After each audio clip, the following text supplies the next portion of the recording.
গোলাপকে পেতে হলে যেমন তার কাঁটাকে জয় করতে হয়, তেমনি ইলিশ মাছ খেতে হলে তার 30টি কাঁটা অবশ্যই বেছে খেতে হবে।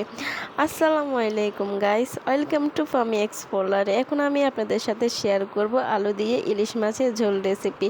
তার জন্য আমি একটি পাত্রে তেল নিয়েছি, দিয়ে দিচ্ছি পেঁয়াজ কুচি, রসুন বাটা, লবণ, হলুদ গুঁড়ো, মরিচ গুঁড়ো, জিরে গুঁড়ো দিয়ে নেড়ে নিব।